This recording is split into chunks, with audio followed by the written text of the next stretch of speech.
ప్రార్థించుకుందాం. జీవం గల మా తండ్రి, నీకు స్తోత్రం చెల్లిస్తున్నాం. ఇప్పుడు నీ బిడ్డలు వాక్యం వినడానికి సిద్ధపరుచున్నారు. దయచేసి ఈరోజు నీ వాక్యం యొక్క లేఖన భాగాలు నీ బిడ్డలందరూ గ్రహించినట్లు కృప చూపమని ప్రార్థిస్తున్నాం. ఈ దీనిని నన్ను పూర్తిగా మరుగు చేసి మీ మాటలు నా నోటిలో ఉంచి ప్రభువా మీరు మహిమ పొందమని ప్రార్థిస్తున్నాం. ప్రతి బిడ్డని వాక్యంతో నింపబడి ఆశీర్వదింపబడి ఈ లోకంలో తిరిగిపబడ్డ కృప చూపండి. ప్రతి శోధన, కీడు, బలహీనతలు, అనారోగ్యము వారి జీవితాల్లో ఎప్పుడు ప్రవేశించకున్నట్లు సంఘమును లైవించిన కుటుంబాలను అనుదినము ఆశీర్వదించమని ప్రార్థిస్తున్నాం. ఈరోజు నీ బిడ్డలతో చూటిగా చక్కగా వారికి అర్థమయ్యే రీతిగా మాట్లాడమని యేసు నామములో ప్రార్థిస్తున్నాము తండ్రి. ఆమేన్. క్రీస్తునందు ప్రియమైనటువంటి దేవుని బిడ్డలారా, మరి ఈరోజు దేవుని వాక్యం బహు జాగ్రత్తగా వినండి, గమనించండి. ఈరోజు నేను చెప్పే అంశం దేవుని చిత్త ప్రకారం చేయండి. మన యజమాని ఒకడు ఉంటాడు, యజమాని చెప్పినట్టు పనులు చేస్తాడా చేయడా? అలాగే దేవుని యొక్క ఉద్దేశం ప్రకారంగా, దేవుని చిత్త ప్రకారంగా మనం చేయాలి. అది బైబిల్ చెప్తుంది. బోధకులకు, పాస్టర్లకు, విశ్వాసులకు అందరికీ చెప్పేది ఏంటంటే దేవుని చిత్త ప్రకారం చేయండి. చాలా మంది ప్రార్థనలు చేస్తారు, వాక్యం బాగానే చెప్తారు, అంతా చేస్తారు, కానీ దేవుని చిత్తం ఉండదు. దేవుని కంటే వాళ్ళు ఘనతను ఎక్కువ కోరుకుంటారు. కాబట్టి అన్నట్టు కాదు. నేను బైబిల్ లేఖనాలను ఎత్తి చూపెడుతూ ఉంటా, మీరు గమనించండి, చదవండి, వాక్య భాగంతో నింపబడండి, దీవింపబడండి. దేవుని చిత్త ప్రకారం చేయండి. మరొకసారి జ్ఞాపకం చేస్తున్నా, లూకా సువార్త ఒకసారి తీసుకోండి. దేవుని చిత్త ప్రకారం చేస్తే మీరు ఎట్లుంటారో, ఎలా ఉంటారో మీకు తెలిసిపోతుంది. వాక్య ప్రకారం దేవుని చిత్త ప్రకారం చెయ్యండి. లూకా సువార్త 12వ అధ్యాయం 40 ఒకసారి మీకు జ్ఞాపకం చేస్తున్నా, చూడండి.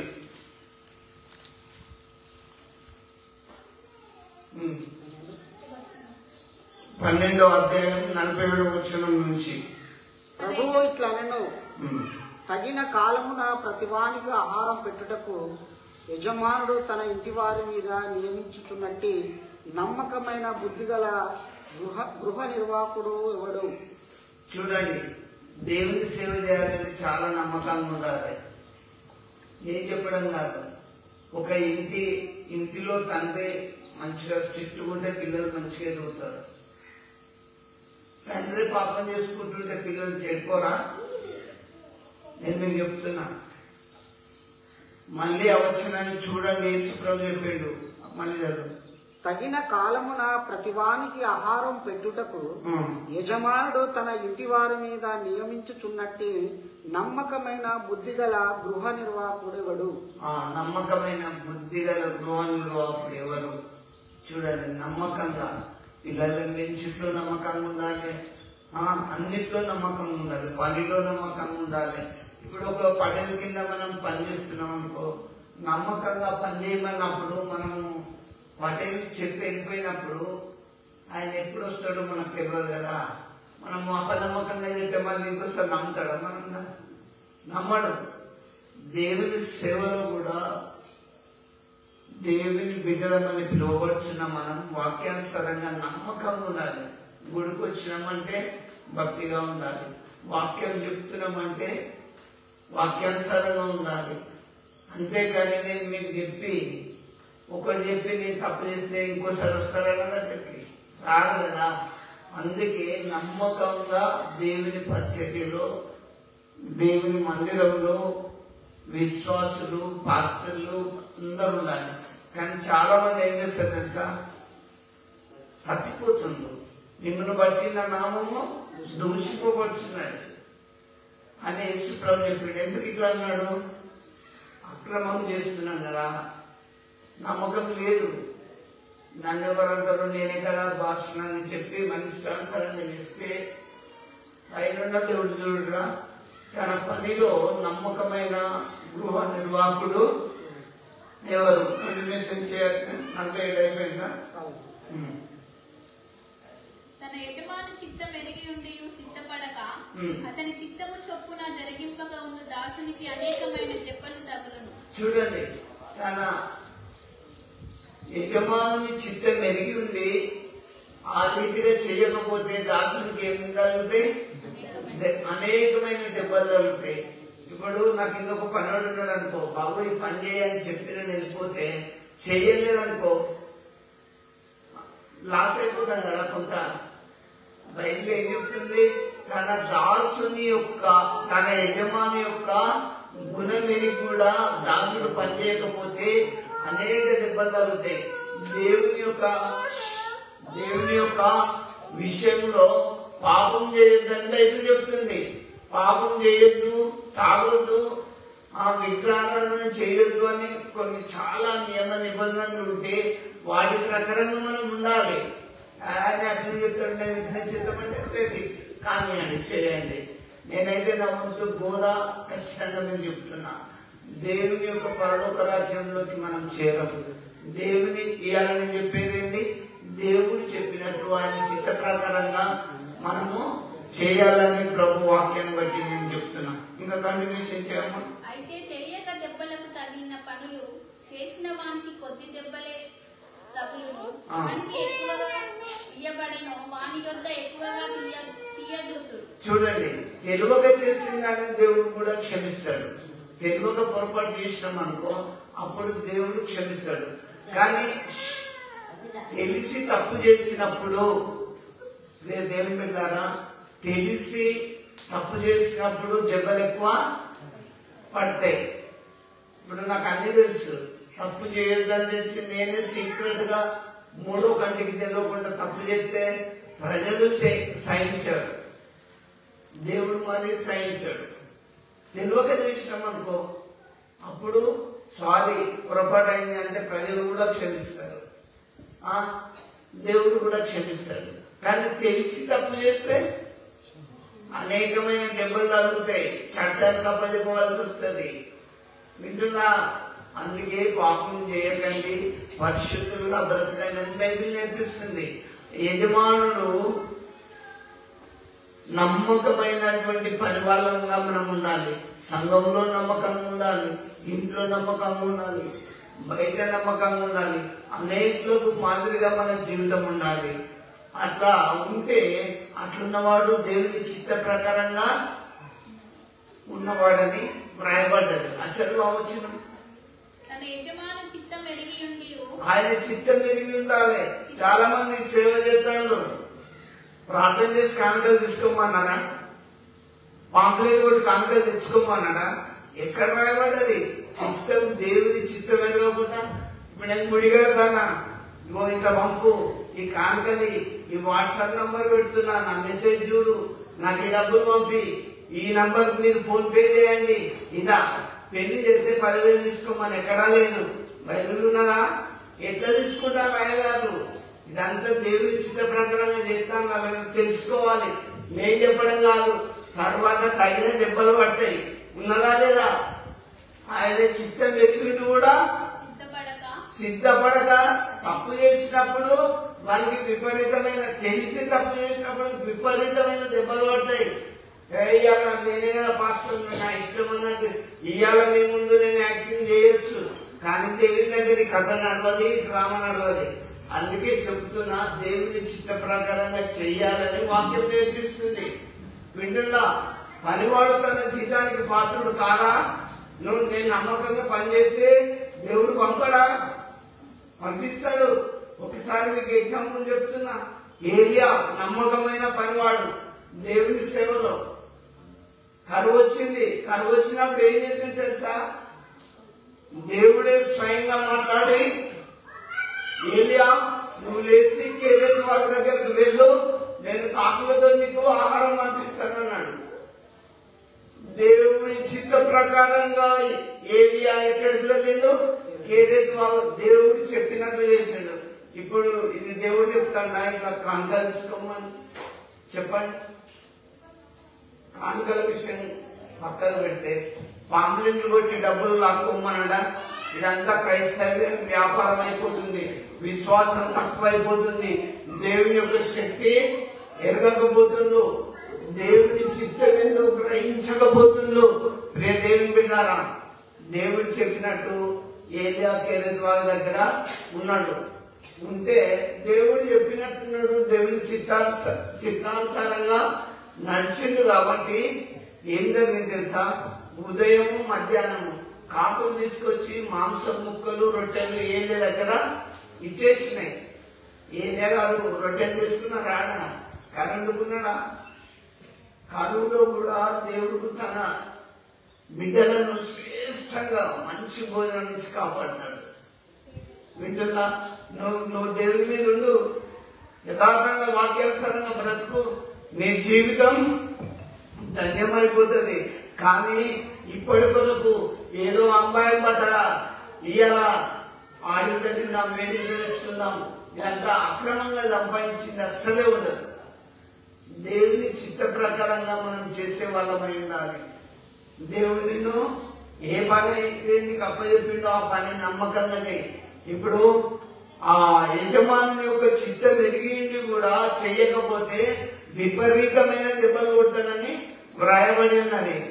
నీవు దేవుని చిత్తం ఎరిగి తప్పులు చేసుకుంటా, నేనే ఒక పాస్టర్గా ఉన్నా, నేను ఎట్లా చెప్తా తింటానని చెప్పి నా ఇష్టానుసారంగా మీ మీద బరువు మోపితే పరం నుండి దేవుని ఆజ్ఞ ఏమైతుంది? వాక్యానుసారంగా నేను నమ్మకంగా చేస్తున్నానా లేదా నేను ఒకసారి యోచించుకోవాలి.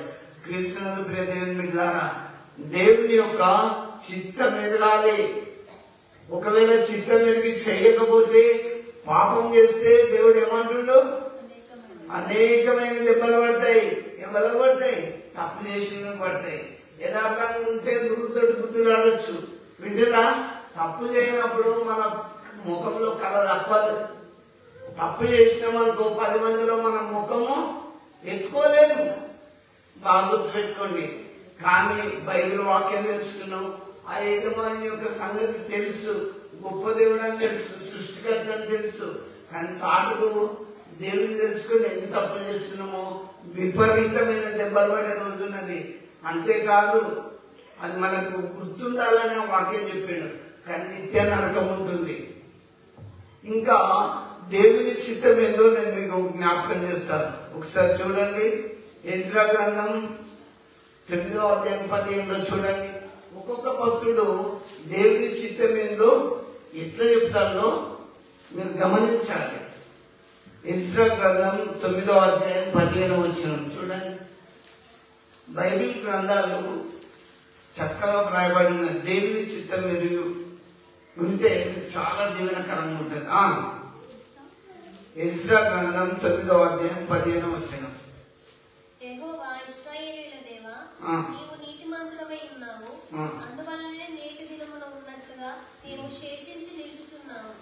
చిత్తగించుము, మేము నీ సన్నిధిని అపరాధులము గనుక నీ సన్నిధిని నిలుచుటకు అర్హులము కామని ప్రార్థన చేసితిమి. ఆయన ఎంత చిత్తగించి మేము నీ సన్నిధికి అర్హులమే కాము. ఇక్కడ అర్హులే అంటల్లా మా ఇంటి దొరకంగానే భాషలు కూరుకొస్తాయి. ఎట్లుంటే ఆయన ఎట్లా ప్రార్థన చేసిండు? ఎజ్రా ఎట్లా ప్రార్థన చేసిండు? అయ్యా ప్రభువా, నీ సన్నిధికి మేము అర్హులమే కాము. మన యొక్క పాప జీవితము దేవుని తట్టు ఎత్తుకోలేక దేవుని దగ్గర తగ్గించుకొని ప్రార్థన చేసింది ఎజ్రా. దేవా చిత్తగించయ్యా, మేము నీ సన్నిధిలో అపరాధులను తగ్గించుకున్నాడు, పాపలను. ఈ రోజులలో ఎవరన్నా తగ్గించుకుంటారా? తగ్గించుకుని దేవాలయానికి 2 మనుషులు పోయిన సుంకరి పరిసేయుడు ఏమని ప్రార్థన చేసుకున్నారు? సుంకరి ఏమని ప్రార్థన చేసిండు? ఆ దేవాలయం దగ్గరికి పోయి రొమ్ము కొట్టుకుంటూ పాపిని అని తగ్గించుకొని ప్రార్థన చేసిండు. పరిసేయుడు ఏమని చేస్తుండు? అయ్యా, నేను వారానికి 2 సార్లు ఉపవాసం ఉంటా. ఇంకా నా సంపాదనలో అన్ని దశమ భాగం 10వ భాగం తెస్తా. అవి ఇచ్చి నువ్వు హైలైట్ కావాలనుకుంటున్నావా? ఓకే, నేను ఈ విషయంలో చెప్తా. దేవుడు అక్కడిని చూసి అతని కంటే ఇతడు నీతిమంతుడని సుంకర్ని తీర్పు తెచ్చింది. ఏమని ప్రార్థన చేసిండు? దేవా, పాపినైన నన్ను కరుణించుము. నేను మీకు చెప్తున్నా, దేవుని సన్నిధిలో ఆయన చిత్తం మనం ఎరిగి ఉండాలంటే దేవుని చిత్త ప్రకారంగా తగ్గించుకొని ప్రార్థన చేయాలి. ఎప్పుడు కూడా ఇప్పుడు మన దగ్గర ఒక మంత్రో లేదా ఒక ఎస్ఐ ఒక పెద్ద పోలీస్ ఆఫీసర్ చేతులు కట్టుకొని సైలెన్స్ ఉంటాం. మరి అంతకంటే భూమికి పునాది వేసిన దేవుని దగ్గర ఎట్లుంటాం? 2 చేతులు జోడించి తగ్గించుకొని ప్రార్థన చేసినప్పుడు ఆయన చిత్తం ఎరిగి ఉండి, ఇక్కడ ఇజ్రాయేలు ప్రార్థన ఆయన చిత్తం ఎరిగి ఉండి తగ్గించుకొని దేవా మేము అరులము కాము అని ప్రార్థన చేసుకుంటాడు. అట్లా ఎప్పుడైతే దేవుని సన్నిధిలో మనము తగ్గించుకొని ప్రార్థన చేస్తామో దేవుడు ఖచ్చితంగా ఇస్తాడు. ఖచ్చితంగా ఇస్తాడు. ఏదడిగినా ఇస్తాడు. ఇంకా నేను మీకు దేవుని ఉద్దేశంలో చెప్తాను. ఋతు నయోమి, ఋతు గ్రంథంలో రాయబడ్డది. షార్ట్గా చెప్పుకుంటే వెళ్ళిపోతా. అక్కడ యేసుప్రభు పుట్టిన ఊరెక్కడ? బెత్లెహేం. మనం క్రిస్టమస్ అప్పుడు జరుపుతాం కదా, బెత్లెహేంలో యేసుప్రభు పుట్టిండు. అదే ఊర్లో నయోమి కూడా ఉన్నది. ఆ కుటుంబము ఏం చేసిందంటే కరువు వచ్చిందని మోయాబ్ దేశం పోయింది. మోయాబ్ దేశం పోయినాక అక్కడ పోయినాక 2 కొడుకులు, ఇక్కడి నుంచి పోయేటప్పుడు 2 కొడుకులను భర్తను తీసుకొని అంత చదువుకొని అక్కడ మంచిగా బతుకుతామని. నువ్వు ఎక్కడ బ్రతకాలన్నా దేవుని చిత్తం ఉండాలి. బాగా గుర్తుపెట్టుకో. ఇక్కడ ఉండి భూమి దున్నుకొని బతకలేవా? ఈ భూమి మీద ఎందుకు టెన్షన్స్?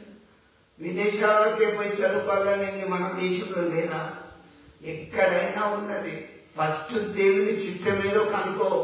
నీకు జాబ్ కావాలన్నా, మ్యారేజ్ కావాలన్నా, ఏది కావాలన్నా ఫస్ట్ దేవుని దగ్గర ఇజ్రాయేలుగా దీనంగా వినయంగా ప్రార్థన చేసుకుంటే దేవుడు ఖచ్చితంగా ఇస్తాడు. ఎందుకు ఇస్తాడంటే ఆయన భూమికి పునాది వేసిన దేవుడు. ఆయన కింద మనం అందరం ఉన్నాం. వింటున్నా? ఆయన మనం అడుక్కోవాలి. దీనంగా ఆయన చిత్తం ఏందో తెలుసుకోవాలి. ఇక్కడ ఈ నయోమి ఏం చేసిందంటే భర్తని 2 కొడుకులను తీసుకొని మోయాబు దేశం పోయింది. ఆగిపోయినాక నయోమి ఏం చేసింది? 2 కొడుకులకు పెళ్లి చేసింది. భర్త చచ్చిపోయిండు. కొంతకాలానికి 10 ఏళ్ల లోపల 2 కొడుకులు కూడా చచ్చిపోయింది.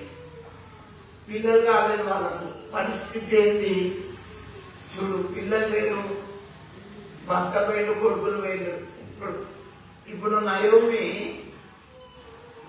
యేసుప్రభు పుట్టిన ఊరు నుంచి మోయాబు దేశం పోయింది. బెత్లెహేం నుంచి పోయినప్పుడు మళ్ళీ తిరిగి వచ్చింది.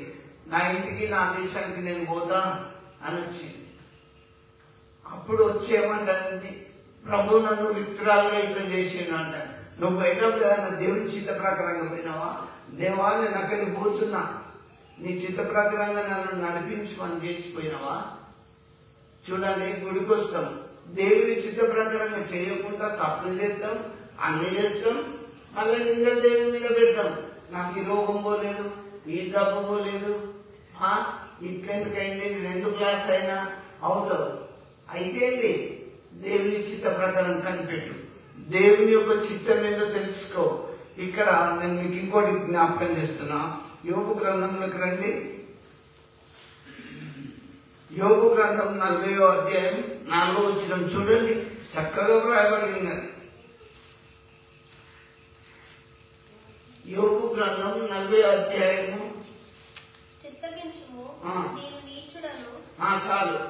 యోబు ఈ మాట అంటాడు, చిత్తగించుము, నేను నీచుడను. బైబిల్ గ్రంథం మొదటి నుంచి చదివితే యోబు మంచితనవంతుడు, నీతిమంతుడు, భక్తిపరుడు. ఆ దేశంలో అతనికి ఉన్నంత ఆస్తి ఎవరికి కూడా లేదు. ఆ దేశం అన్నంతట్లో మస్తు ఆస్తిపరుడు. ఆయనకు మంచి అందమైన బిడ్డలు ఉన్నారు, కొడుకులు ఉన్నారు. కానీ ఏం జరిగింది తెలుసా? ఒకటే రోజు కొడుకులు బిడ్డలు అందరూ ఇంట్లో భోజనం చేసుకుంటే ఇంటి ముందు ఒకటే రోజు చచ్చిపోయింది. ఆస్తంతా ఎవరు పడితే వాళ్ళని చూసుకోపోయింది. అంతేకా ఆస్తి పోయింది, భూమి జాగాలు అంతా పోయినాయి. అంతేకాదు అధికారులు మొదలుకొని తల వరకు యోగుకు అన్ని బాధగల కురుపులే. కూర్చోలేడు, పండుకోలేడు. ఆయన ఏమంటాడు? అయ్యా నీ చిత్త ప్రకారంగా నేను నీచుడనే. మనిదలో వచ్చిన 40 అధ్యాయం 4 ఏమంటాడు? చిత్తగించుము నేను నీచుడను. చాలు చాలు. యోగు ఏమంటాడు? చిత్తగించుము. దేవా, దేవుని చిత్తాన్ని తెలుసుకోండి మీరు ఫస్ట్. మనము ఒక అధికారి దగ్గర పోయి చిత్తమని 2 చేతులు పెట్టిగా వందనాలు చెప్పినామనుకో, ఎంతటి వాళ్ళు అయినా కొద్దిగా మన ఎందుకు అధికార పడతారు, జాలి పడతారు. దేవుని దగ్గరకు వచ్చి 2 చేతులు జోడించి, దేవుడా నా పరిస్థితి చిత్తగించు, దయచేయి ప్రభువా జాలి చూపమన్నప్పుడు దేవుడిని పట్ల చూపెట్టాడా? ఖచ్చితంగా చూపెడతాడు. ఇక్కడ నేను చెప్తాను, యోగు చిత్తగించుము నేను నీచుడనే. ఈ ధనవంతుడు నన్ను ఫీల్ అయిందా? చాలా మంది ఏం చేస్తాం? కొంతమంది పిల్లలు ఉన్నారని గర్వపడతారు. విషయం నేను మీకు చెప్తున్నా. కొంతమంది చదువు ఉన్నదని, కొంతమంది ఉద్యోగం ఉన్నదని అసలు దేవుని లెక్కలేరు. కడుపు నిండి ఆకలి రుచి ఏం తెలుస్తుంది? ఆకలితో ఉన్నోనికే కదా ఆకలి రుచి తెలిసేది. ఇక్కడ యోగుని తీసుకుంటే యోగుకు కొడుకులు, బిడ్డలు, ఆస్తి, అంతస్తు, హోదా, పనులు అందరు ఉన్నారు. కానీ అన్ని పోయినా కూడా యోగు తన జీవితంలో చిత్తగించుము నేను నీచుడను. అయ్యా ఇంత తగ్గించుకొని దేవుని చిత్తాన్ని తెలుసుకున్న యోగుని బట్టి మనం నేర్చుకోవాలి. ఆస్తి పాస్తులు, కొడుకులు, బిడ్డలు ఇదంతా ఉండదు. ఇవన్నీ ఉండయి, ఏదో సాటిస్ఫై తృప్తి కొరకే. కాబట్టి ఇక్కడ యోగు ఏమంటాడు? చిత్తగించు నేను నీచుడను. తగ్గించుకున్నాడు. మన జీవితంలో దేవుని చిత్తం ఏంటో తెలుసుకోవాలంటే తగ్గించుకోవాలి. చాలా మంది నేనే భక్తుల్ని మీ అందరికంటే ఫీల్ అయిపోతారు. కాబట్టి నాకు దేవుని బిడ్డలారా నేను మీకు జ్ఞాపకం చేస్తున్నా, దేవుని చిత్తాన్ని తెలుసుకోవాలి. కొంతమంది పిల్లలను బట్టి, కొంతమంది ఉద్యోగాలను బట్టి, కొంతమంది ఇళ్ళని బట్టి, కొంతమంది జాగాలను బట్టి దేవుని అసలు లెక్క చేయరు. ఇవన్నీ అశాశ్వతం. యోగు భార్యలో సాతాను యోగును కూడా దూషించింది. ఇచ్చి కొడుకులు బాయ, బిడ్డలు బాయ, ఆస్తి బాయ, భూమి జాగాలు బాయ. ఇంకా దేవుడు దేవుడు అంటానంటే యోగు ఒక బలమైన మాట అంటాడు, యెహోవా ఇచ్చాను, యెహోవా తీసుకున్నాను. నేను నా తల్లి గర్భంలోకి వెళ్ళి దిగంబరిని ఇచ్చిన మన దిగంబరిగానే వెళ్ళిపోతా అని అంటాడు. మనకు ఆ విశ్వాసం రావాలి. దేవుని చిత్తం ఈ లోకంలో మనకు శాశ్వతమైన ఏమీ లేదమ్మా, దేవుని ప్రేమ తప్ప. అందుకే నేను మీకు చెప్తున్నా, దేవుని చిత్త ప్రకారంగా ఈ భూమి మీద నడుచుకోవాలి. దేవాని చిత్తం ఎలా లేమిది రాని, కరువు రాని, సమృద్ధిగా ఉండాలి. దేవుని చిత్తాన్ని తెలుసుకున్నప్పుడు మీరు చక్కగా ఆశీర్వదింపబడతారు. ఏ తెగులు నీ గుడారమో సమీపించదు. ఇక్కడ ఈయన దేవుని చిత్తాన్ని తెలుసుకున్నాడు. మనం దేవుని చిత్తాన్ని రోజు తెలుసుకోవాలి. నీ కొరకు నువ్వు తెలుసుకో. దేవా నా పట్ల నీ చిత్తం ఏముంటుంది అని మిమ్మల్ని దయచేసి తెలుసుకో. ఇంకా ఇర్మియా 1:6 చూడు.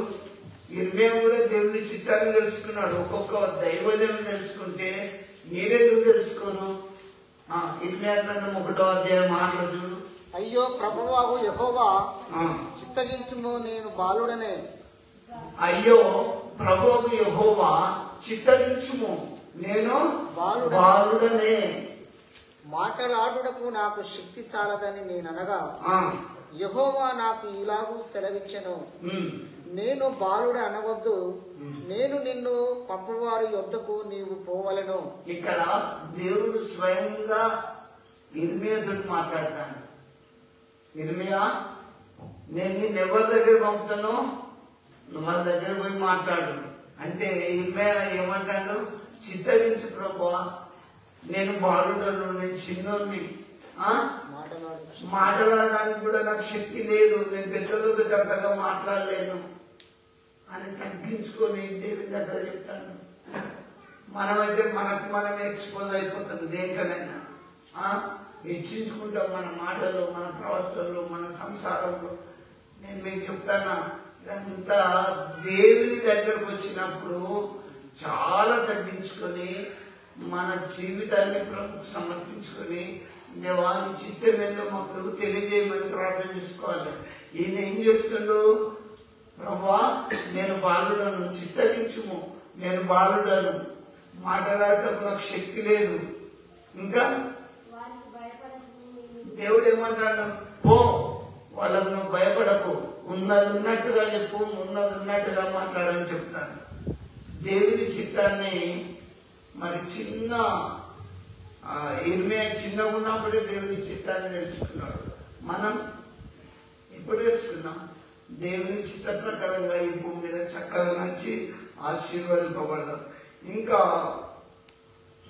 అదే ఇర్మియా గ్రంథం ఒకసారి చూడండి. 28వ అధ్యాయం 7లో ఏం రాయబడి ఉందో ఒకసారి చూడండి. అదే ఇర్మియా గ్రంథం. అయినను నేను నీ చెవులలోను నీ ప్రజలందరి చెవులలోను చెప్పుచున్న మాటకు చిత్తగించి వినుము. నాకును నీకును ముందుగా చూడండి, ఇర్మియా చెప్తాడు, దేవా నా మాటలు దయచేసి చిత్తగించి విను అని చెప్తాడు. మనం చేసే ప్రార్థన, దేవా దయచేసి చిత్తగించి నా మీద దృష్టి పెట్టి వినమని మనం ప్రార్థన చేసుకుంటే దేవుడు వింటాడు. ఇంకా అదే 38:20లో చూడండి, ఇర్మియా గ్రంథంలోనే ఇర్మియా ఆయన ఎప్పటికీ దేవుని చిత్తం మీద తెలుసుకుంటాడు.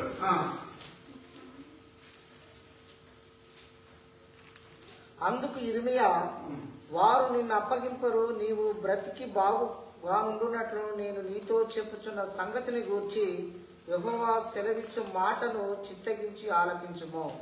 ఇర్మియా అక్కడి ప్రజలకు చెప్తాడు, యెహోవా మాటను మీరు చిత్తగించి ఆలకించాలి. దేవుని దగ్గర మనం వచ్చినప్పుడు చాలా తగ్గించుకోవాలని ప్రభు నామాన్ని బట్టి నేను మీకు తెలియజేస్తున్నా. అదే 42:2లో కూడా రాయబడ్డది చూడండి. సేమ్ ఇర్మియా గ్రంథం 42:2. మేము ఎంత కొంచెము మందిని మిగిలి ఉన్నామో నీవు చూచుచున్నావు గదా, చిత్తగించి మా విన్నపమును నీ సన్నిధికి రానిచ్చి శేషించి ఉన్న మా అందరి నిమిత్తము నీ దేవుడవైన యెహోవాకు ప్రార్థన చేయము. చూడండి, దేవుని సన్నిధిలో మనం చిత్తగించి మనం చేసే విన్నపాలు దేవుని సన్నిధికి పోవాలంటే చాలా తగ్గించుకోవాలి. ఇప్పుడు ఒక మంత్రి దగ్గర పోయి డిమాండ్ గా మాట్లాడతారు, ఇట్లా పెట్టి చిత్తగించయ్యా, సహాయం చేయి అని చెప్పినప్పుడు ఖచ్చితంగా మన మీద చాలించి మన విన్నపం, మన రిక్వెస్ట్ ఇస్తారు. దేవుని దగ్గర కూడా ఎంత చేస్తాడు? చిత్తగించి మా విన్నపమును నీ సన్నిధికి రానిచ్చి మాకు కావాల్సిన సహాయం చేయమని ప్రార్థిస్తాడు. అట్లా దేవుని సన్నిధిలో మన విన్నపాలు దేవుని చిత్తానుసారంగా పొందుకోవాలని నేను మీకు తెలియజేస్తున్నా. ఇంకొకటి కూడా దయచేసి నేను మీకు చెప్తా, దేవుని చిత్తం ఏందో మీరు తెలుసుకోండి. యేసు ప్రభు కూడా మనకు మాదిరి చూపించాడు. మత్తయి సువార్త కొన్ని చెప్తా, 26వ అధ్యాయం 39 చూడండి.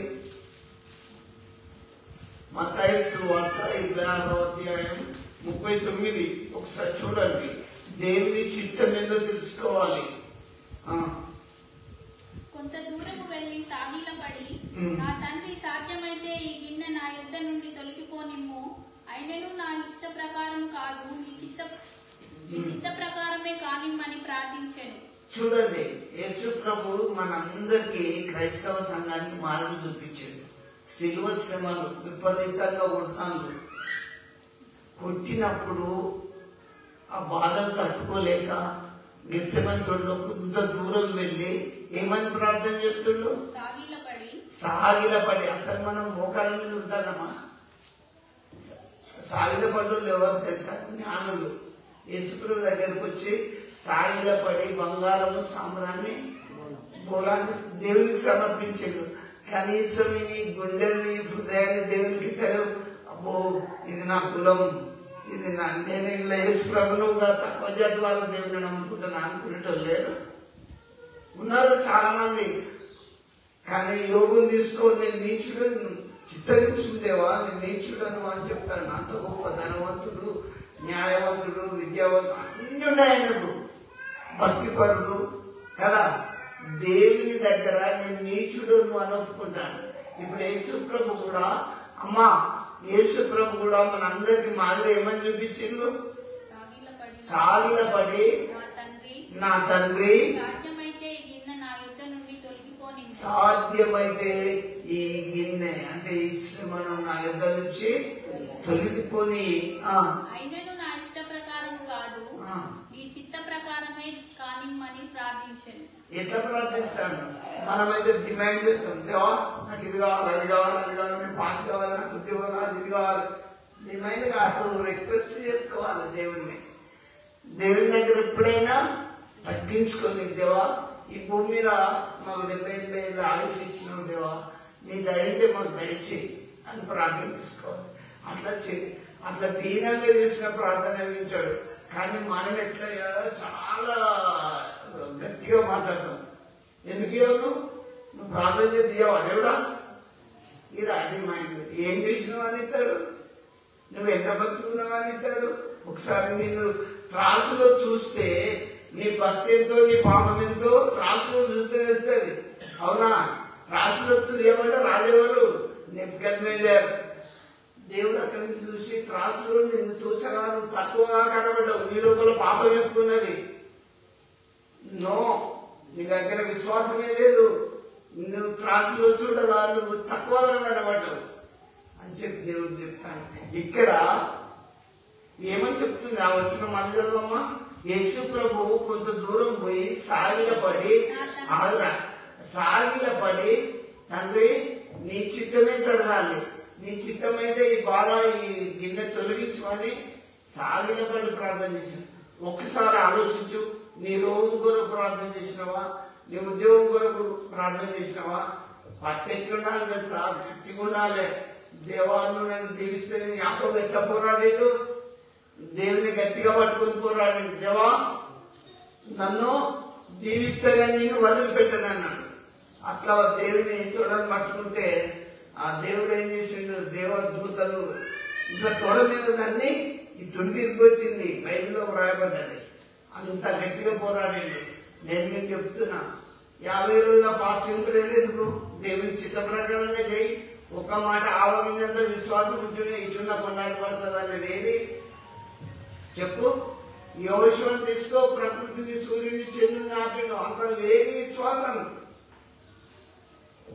ఎల్షాన్ తీసుకో, దుప్పటి సింగుతో ఇట్లా కొట్టగానే ఎరుకో 2 పాయలు అయిపోయి 6 నెలలు నడిచింది.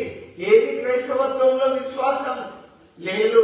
అందుకే మనము యోగులాగా తగ్గించుకోవాలి, దైవజనులాగా తగ్గించుకోవాలి, యేసుప్రభులాగా తగ్గించుకొని తండ్రి నీ చిత్తమే జరగాలి, మా ఇష్టం కాదు. మేమైతే అడుగుతున్నాం, ఈ రోగం పోవాలని అడుగుతున్నాం, నీ బాధ పోవాలని అడుగుతున్నాం, నీ సమస్య పోవాలని అడుగుతున్నాం. డిమాండ్ అయితే ఇవ్వరు, మనుషులు కూడా ఇయ్యరు. మనం ఒకసారి ఒక పెద్దోళ్ళ దగ్గర పోయి డిమాండ్గా ఫీల్ అయ్యి, సార్ ఇది మాకు ఇస్తారా అయ్యారా అంటే ఇస్తారా? సార్ మీరు ఉన్నప్పుడు దయచేయండి మాకంటే మన మీద జాలి కలుగుతుంది. మన మాట నేర్పడతనం మనకు కావాలి. నేను మీకు ఒకటి చెప్తా, మోషే దేవుని చిత్తంలో ఆ రోజుల్లో మగ పిల్లగాడు పుడితే కానుక పీటల మీద తీసుకు చంపేయాలి ఆర్డర్. ఆ ఫరో రాజు ఆర్డర్ ఇచ్చిండు. దేవుని చిత్తం గమనించండి, మగ పిల్లగాడు కనుక పుడితే కానుక పీటల మీద మంత్రసాన్ని పిసికేయాలని సీక్రెట్ ఆర్డర్ ఇచ్చిండు. ఇచ్చినప్పుడు మంత్రసానులు దేవుడికి భయపడ్డారు. ఆ ఎబ్రీ స్త్రీలు ఎవరు కన్నా కూడా మేము పోకముందే వాళ్ళు డెలివరీ తీసుకుంటాం అయ్యా అని చెప్పింది. అయితే ఒక ఆమె కానీ ఆ పిల్లోని 3 నెలలు దాచింది. 3 నెలల వరకు పిల్లవాడు ఏడవడం, పక్కింటి వాళ్ళ కింద పడడం, ఇట్లా వాళ్ళ పిల్లలు వెళ్తే ఈ మొత్తం మనము రాజుకు తెలుస్తుందని తెలిసి మెల్లగా ఈ చిన్నోని ఎక్కడికి తీసుకుపోయిండు? ఏటి ఒడ్డున ఒక జమ్ము పెట్టె వేసి జమ్ము పెట్టెలో ఉంచిండు. దేవుని చిత్తం చూడండి. ఆ ఏటికి ఇప్పుడంటే ఎకరానికి ఒక బోర్ ఉన్నది. ఎక్కడైనా ఎవరు బోర్ కడగాలి, స్నానం చేస్తారు. 4 లేదు. ఎవరైనా చెరువు కాడికి పోవాలి, నీళ్ళున్న కాడికి పోయి స్నానాలు చేసుకోవాలి. అప్పుడు రాజు బిడ్డ ఏటి ఒడ్డుకు పోయి స్నానానికి వెళ్ళిపోయినప్పుడు ఆ చిన్న పిల్లోడు జమ్ము పెట్టెలో ఏడుస్తున్నాడు. జమ్ము పెట్టెలో ఏడ్చినప్పుడు ఆ ఏడుపు విని అందులో ఎవరు ఆ పిల్లోడు ఏడుస్తాడు, నేను బయటకు పట్టుకరమ్మన్నప్పుడు వాని అక్క దూరం నుంచి కావలిగా మా తమ్ముడికి ఏం జరుగుతుందో అని తీసుకొచ్చిన పనులు ఇద్దరు పోయి రాణి పిల్లవాడు ఎబ్రి దేవుని నమ్ముకున్న వాళ్ళ బిడ్డల్లో ఒక పిల్లవాడు అన్నప్పుడు పెట్టె చూసినప్పుడు పిల్లవాడు సుందరుడు, బ్యూటిఫుల్ గా అందంగా ఉన్నాడు. వాని అక్క ఉరికొచ్చింది. ఉరికొచ్చి మన పిల్లలైతే ఏమంటారు చెప్పు, అమ్మా మా తమ్ముడే మా అమ్మ పెట్టిపోయిందని చెప్తాడు ఈడ తక్కువ. కానీ ఆ చిన్నపిల్ల ఎట్లా చెప్పింది తెలుసా, రాని ఈ పిల్లవాడిని పెంచడానికి ఊర్లోకి పోయి ఒక 10 మనిషిని ఒక దాడిని మీకు తీసుకురా అన్నది.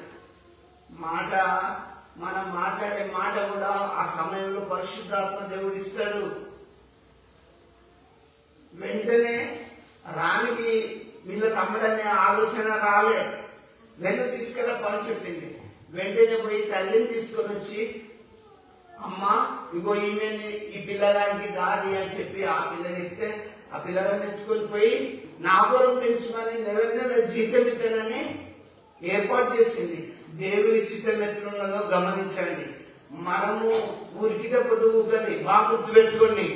మనం ఏదో పగలు రేయి ఉదయాస్తాలు బాగా కష్టపడి బాగా బిల్డింగ్ అడగమంటే అది ఉండదు. దేవుని నీ పనుల భారము యెహోవా మీద ఉంచుము, అప్పుడు నీ ఉద్దేశం సఫలమైతది.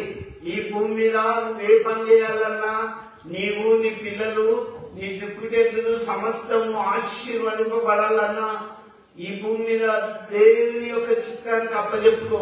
దేవా దీన్ని ఆశీర్వదించు, ఈ పని దీవించు, ఈ పని జరిగించమన్నప్పుడు దేవుడు నడిపిస్తాడు.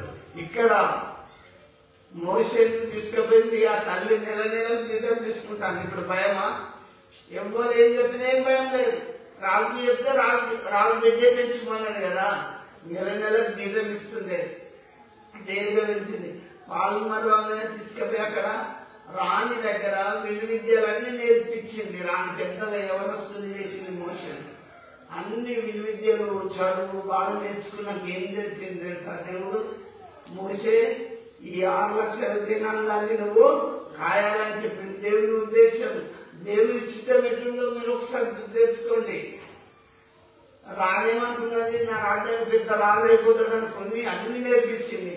కానీ దేవుడు ఏం చేసింది తెలుసా, ఐగుప్తులో ఉన్న నా బిడ్డలు నా ప్రజలు వీళ్ళంతా బాధపడతాను, ఏడుస్తాను, వేదన పడతాను.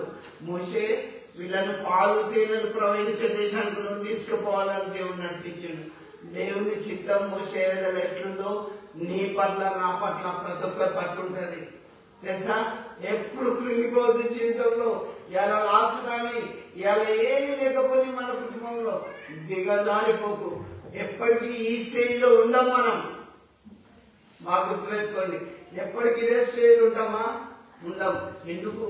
దావీదు అంటాడు, నా కాళ్ళను లేటి కాళ్ళగా చేసి ఏకైన స్థలములో చేతితో నిలపి, నా కాళ్ళను లేటి కాళ్ళగా చేసి ఏకైన స్థలములో చేతితో నిలపి,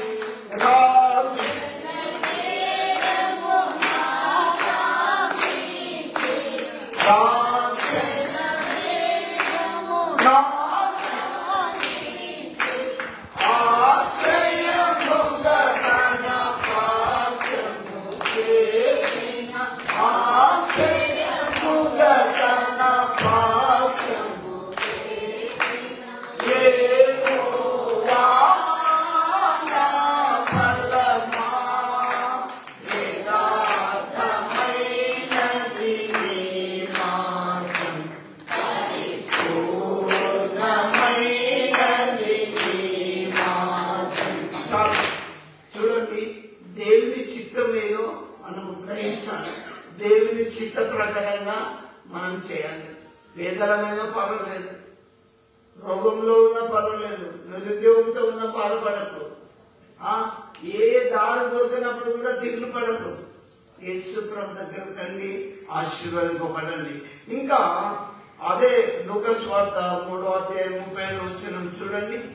బైబిల్లో వ్రాయబడింది. నేను కొన్ని చెప్పి నేను ముగిస్తా, చాలా ఉన్నాయి. దేవుని చిత్తం జరిగించేవానికి పరలోకం. 3:35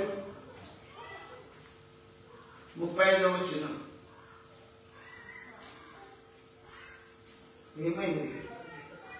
మార్క్స్ వార్త 3:35 సారీ, మార్క్స్ వార్త 3:35 చూడండి. దేవుని చిత్తము చొప్పున జరిగించువాడే నా సహోదరుడును సహోదరియు తల్లియునని చెప్పాను. చూడండి, మీరు దేవునికి ఒక అన్నలాగా ఒక తమ్ములాగా మీరు ఉండాలంటే బైబిల్ ఏం చెప్తుంది? ఆయన చిత్తం చొప్పున జరగాలి. అది చదువురా. దేవుని చిత్తము జరిగించువాడే, దేవుని చిత్తం చొప్పున జరిగించువాడే నా సహోదరుడును సహోదరియు తల్లి అవును. నేను మీరు ఒక్కటి చెప్తాను, దేవునికి మీరు సహోదరులు సహోదరిలాగా ఉండాలి అని మీరు అనుకుంటే ఆయన వాక్యానుసారంగా మీరు ప్రవర్తించాలి. అప్పుడు దేవుడు తీరుస్తాడు. నేను చెప్పడం కాదు, బైబిల్లో రాయబడ్డది. మీరు దేవుడికి ఇప్పుడు మీ అన్న ఉన్నాడు అనుకో, మీ తమ్ముడు ఉన్నాడు అనుకో, అన్న నాకు ఇది అవసరం ఉన్నదంటే అన్నిట్లాగే అరేంజ్ చేస్తాడు. అంతకంటే గొప్ప దేవుడు ఏం చెప్తుండు? ఆయన చిత్త ప్రకారంగా జరిగించేవాడు నా సహోదరి సహోదరుడును తల్లి. తల్లి మనకు చిన్నప్పుడు ఎంత చక్కగా ఎత్తుకొని పాలించింది. దేవుని వాక్యం ఎంత ధైర్యం పుట్టిందో తెలుసా? స్త్రీ తన గర్భంలో పుట్టినా కానీ నేను మరవను, నా చేతుల్లో మిమ్మల్ని చెప్పుకొని ఉన్నా. రోగం వచ్చినా, లాస్ అయినవా, అప్పులు వచ్చినాయా, ఉద్యోగం లేదా, నువ్వు ఆ తండ్రి చిత్త ప్రకారంగా వాక్యానుసారంగా ఈ లోకంలో నడువు, దేవుడు ఆశీర్వదిస్తాడు. నేను చెప్పడం కాదు, వాక్యం చెప్తుంది. మళ్ళీ అవసరం ఒకసారి చదవమ్మా. దేవుని చిత్తము చొప్పున జరిగించువాడే నా సహోదరుడును సహోదరియు తల్లియునని చెప్పాను. దేవుని చిత్త ప్రకారం జరిగించితే నువ్వు దేవునికి సహోదరువి, బ్రదర్ అవుతావు, సిస్టర్ అవుతావు. ఆయన నీకు తల్లి తండ్రిలాగా అన్నిట్లో ఆదరిస్తుందని దేవుని వాక్యం మనకు నేర్పిస్తుంది. అందుకే దావీదు ఏమంటాడు? ఒకసారి బైబిల్ గ్రంథంలో కీర్తన రండి, నేను మీకు చెప్తాను.